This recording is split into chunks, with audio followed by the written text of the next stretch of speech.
Somebody in my chat is saying, well, the James O'Briens will never be homeless. Obviously, we're going to be talking a lot about the Labour climb down on the green investment plan that they've got. Yeah. And James O'Brien, in response to Tories mocking Keir Starmer for flip-flopping, saying, I will particularly enjoy watching members of the party that crashed our economy and members of the media who cheered them on trying to make political capital about this perfectly stable response to the chaos they caused. James, you have an economics degree from the London School of Economics. You know that this is not how the economy works. You know that they could pledge the 28 billion before, and they can definitely pledge the 28 billion now. You're just being a client journalist, the kind of client journalist that he spends his entire time critiquing when they do it for the blue team. But as soon as he can lie about the necessity of cutting the green plan that doesn't exist based upon economics that he knows is completely incorrect, suddenly he's happy to play client journalism for Keir Starmer even though he's making a stupid decision. He's such an infuriating individual because he literally does everything. Everything he does is exactly what he blames the blue team for, except he does it for the red team. Well, exactly. Well, we made the point when I reviewed his book. It shouldn't be called How They Broke Britain. It should be How We Broke Britain, because he's a part of that. He's not a part of the solution. He's a part of the problem. If you're doing the same, like you say, client journalism, but for one of the political parties that's also the capitalist party, the red capitalist as opposed to the blue capitalist, you're enforcing the same system, which has led to the problems which you systemically refuse to analyse and just go, oh, it's Boris Johnson, floppy hair, Brexit boy.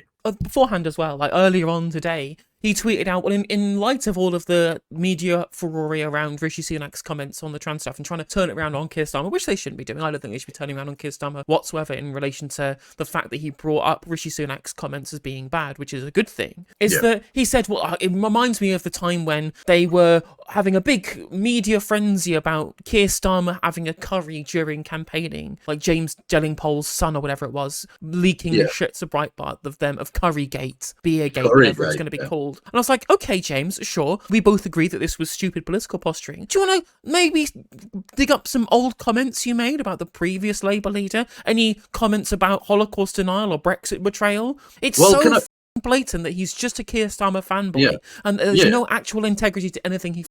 Well, the likes of James O'Brien losing their shit, and just again devoid of context, quite rightly, at Rishi Sunak and Piers Morgan for suggesting that he might be not a terrorist sympathiser. What was the phrase they were using in that interview? Anyway, they were smearing Keir Starmer, and they were all losing their minds. This is an outrage. How dare you? He's the leader of His Majesty's, apologies, loyal opposition, etc., etc. He's a man of decency and respect. Please, how dare you? How dare you smear your political opponent in this way? And I just wanted to reach through the screen and slap him in a Minecraft, of course, and say, you were doing this. You were the gun being aimed at the previous leader to do the smearing. You were the monkey flinging the shit. You're a part of the problem. And the thing is as well is that because he has economics degree, and I know that he knows this stuff is stupid, it's clearly cut that he's basically completely doing a dereliction of his journalistic duty. I mean, he's not a journalist, he's a commentator, which is, like a journalist but for stupid people. And that's